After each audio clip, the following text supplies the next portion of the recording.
அது போன்ற இனிப்பான இந்த சுவையான பிரசாதத்தை இன்னைக்கு எல்லாருக்கும் வழங்குவார்கள்.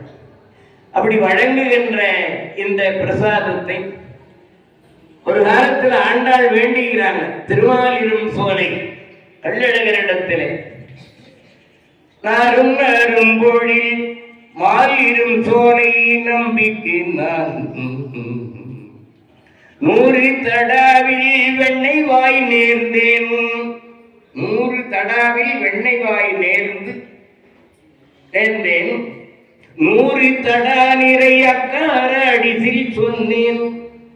ஏறு திரு உடையான் என்று வந்து இங்கு கொள்ளும் போலோ. ஆட்சியார் திருமொழியில் வருகிற பாட்டு. பகவானுக்கு 100 தடா, 100 பாத்திரத்துல வெண்ணையும் 100 பாத்திரத்துல அக்கார அடிசில். இதுக்கு அக்கார அடிசில்னு பேர். சீராமம்னு சொல்லுவாங்க வடமொழியில. பாரதியார் சொல்றார் அக்கார அமுதுண்ணும் பசும் குழந்தாய் அப்படின்னு. அப்படிப்பட்ட அந்த இனிப்பு சுவையாக இந்த பிரசாதத்தை அவரு அந்த அம்மா வேண்டிட்டாங்களாம். 100 தடாவிலே வெண்ணையும் 100 தடாவிலே இந்த அக்கார அடிசலும் வைத்து இறைவனுக்கு நான் வேண்டிக் கொள்ளுகிறேன் அப்படின்னு சொல்லி சொன்னாங்க. வேண்டிட்டாங்களே ஒழிய அவங்க ஆண்டாள் செய்யல. இதை உணர்ந்த ராமானுஜர் தான் இதை 100 தடாவிலே இந்த வெண்ணையும் நெய் கலந்து அந்த அக்கார அடிசலை அழித்து படையல் செய்து இறைவனுக்கு அழிச்சிட்டு நேரா ஸ்ரீ ஆண்டாளை வந்து அவர் சந்திக்கிறார். இப்படி சந்திக்கின்ற போது நான் வேண்டிக்கிட்டேன், வாயினே இருந்தேன், ஆனால் அதை செய்து முடித்தவர் இவர் தானே. அதனால வாருங்கள் அண்ணலேன்னு ஸ்ரீ ஆண்டாள் உள்ள இருந்து அவரை வரவேற்க எழுந்து ஓடியிருந்தாங்க. எந்த காலத்துல ஆண்டாளுடைய காலம் முன்ன, இவருடைய காலம் பின்ன. ஆனா அண்ணலே என்று சொல்லி உணர்ந்து ஏற்றுக்கொண்ட அப்படிப்பட்ட அந்த அற்புதமான அந்த படையல் அக்கார அடிசில் எனக்கு பிரசாதமாக எல்லாரும் வழங்குவாங்க. அதனால நாம பெரிய பெரிய அண்ணாவிடெல்லாம் அண்ணன் வெண்ணே வைக்க முடியாது. பெரிய பெரிய பாத்திரத்துல தாங்கள் சும்மா சின்ன ஒரு கப்பில் வச்சா கூட போதும். ஒரு 100 கப்பில் இறைவனுக்கு தேவை ஒரு துளி தானே. இனி எதை செய்தாலும் வீட்டில் எந்த ஒரு உணவு செய்தாலும் ஒரு களி கீரை எளிய உணவு அதை செய்தா கூட அதை இறைவனுக்கு அர்ப்பணிச்சிட்டு அதன் பிறகு நீ சாப்பிட வேண்டும் என்று நமக்கு வழிகாட்டுவது பகவத்கீதை. அதைத்தான் இங்க ஆண்டாள் இதை செய்தாங்க. அப்படிப்பட்ட இந்த விரதத்திலே வேண்டிக்கிட்டு என்ன நாம வேண்டிக்கிட்டது என்ன? நல்ல வாழ்க்கை வேணும், நல்ல செல்வம் வந்து சேரணும், எல்லாரும் ஆனந்தமா இருக்கணும். இதுதான் இந்த மார்கழி மாத வழிபாட்டினுடைய பயன். வாரணம் ஆயிரம் சோழவலம் செய்து எங்கும் தோரணம் நாட்ட கனா கண்டேன் தோழி. இந்த வாரணம் ஆயிரம்லாம் சொல்லுங்க. இது சொல்லுகிற போது ஒரு 48 நாள் சொன்னீங்கன்னாவே உங்க வீட்டுல நல்ல விசேஷம், திருமணம் நடக்கும். பெண்களுக்கும் ஆண்களுக்கும் திருமணம் நடக்கணும். நல்ல சந்ததிகளை உருவாக்கணும். நல்ல சந்ததிகளை பெற்றெடுக்கிறது தான் பெரிய விஷயம். அவர்களை நம்ம போலவே நல்லவங்களா வளர்க்கணும். எதிர்கால சந்ததிகளுக்கு பக்தி உணர்வை ஊட்டணும். இதுதான் முக்கியம். அதற்காகத்தான் நம்ம செங்கமாநகரிலே இங்கே வேணுகோபால பார்த்தசாரதி திருக்கோயில் பக்கத்திலேயே ரிஷபேஸ்வரர் திருக்கோயில். இன்னைக்கு ரிஷபேஸ்வரர் ஆலயத்திலே பல்லாண்டு காலமாக நாம் எல்லாம் நினைந்து வழிபட்டு கொண்டிருந்த எம்பெருமானுக்கு இப்பொழுது சிறப்பான முறையிலே திருப்பணி நடைபெற்று நமது திருப்பணி குழு தலைவர் அண்ணா அவர்கள், ஆன்மீக செல்வர் திரு கஜேந்திரன் ஐயா அவர்கள் பெருமுயற்சி எடுத்திருந்த திருப்பணி தொடங்கினார்கள்.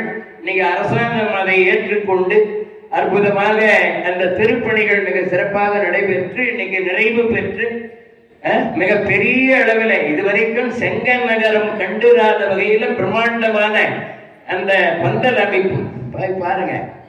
பிரம்மாண்டமான பந்தல் அமைப்பு. அந்த யாகசால பூஜை ஏறக்குறைய 150 சிவாச்சாரியார்கள் கலந்து கொள்ளுகிறார்கள். அந்த வேத ஆகம முறைப்படி அந்த யாகசால பூஜைகள் கும்பாபிஷேகத்துல அன்னைக்கு அந்த நேரத்துல கும்பாபிஷேகம் நடக்கிற நேரத்துல விழுந்தடிச்சுக்கிட்டு போயிட்டு மேல ஒரு துளி தண்ணீர் விழுந்தா போதும்னு நினைக்கிறது இல்ல. அது அது அன்னைக்கு விஷயம். ஆனா இந்த யாகம் தொடங்குகிற நாளிலிருந்து ஒரு இந்த கும்பாபிஷேகத்துக்காக உங்களெல்லாம் வேண்டி கேட்டுக்கொள்ளுகிறேன், வணங்கி கேட்டுக்கொள்ளுகிறேன், மீண்டும் மீண்டும் வணங்கி கேட்டுகிறேன். ஒரு வார்த்தை யாரும் எந்த வேலையும் போவாங்க. எந்த வேலையா அதுக்குன்னு நேரத்தை ஒதுக்குங்க. ஆமா, ஒரு பத்திரிகை கொடுக்கறதுக்கு அந்த பத்திரிகை கொடுக்கிற முறை பாருங்க. வீதி வீதியாக பஜனை பாடல்களை பாடிக்கொண்டு, திருவம்பாவை பாடல்களை பாடிக்கொண்டு சிவனடியார்கள் ஊர்வலமாக வந்து வீடு வீடாக சென்று பத்திரிகை கொடுக்க அழைப்பு கொடுக்கிறார்கள். இதெல்லாம் நீங்க வந்து அதுல ஒரு வார காலத்திற்கு அந்த யாக பூஜை முறையாக வந்து கலந்து கொள்ளுங்கள். அதுல அவ்வளவு இந்த உலகமகா அற்புதம் நிகழ இருக்கின்ற ஒரு கும்பாபிஷேகம்.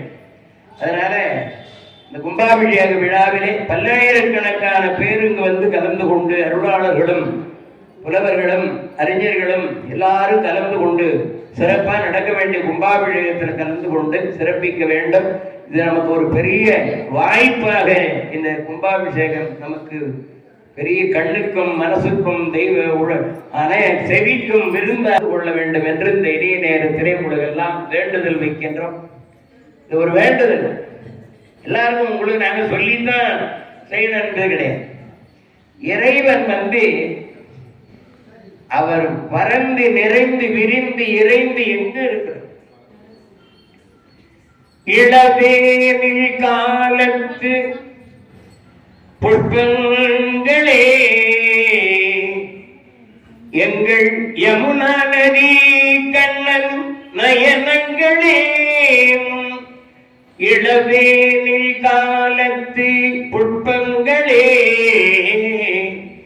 எங்கள் யமுனா நதி கண்ணன் நயனங்களே, தொடுவானில் தவழ்கின்ற மேகங்களே, எங்கள் துவரகை மாமன்னன் ரூபங்களே, பல்லாண்டு பல்லாண்டு பாடுங்களே, எங்கள் பரந்தாமன் ஆலயத்தை நாடுங்களே, பல்லாண்டு பல்லாண்டு பாடுங்களே, எங்கள் பரந்தாமன் ஆலயத்தை நாடுங்களே, எந்நாடு அவன் நாமம் சொல்லுங்களே, எந்நாடு அவன் நாமம் சொல்லுங்களே, இல்லை இல்லை என்போரை வெல்லுங்களே, இல்லை இல்லை என்போரை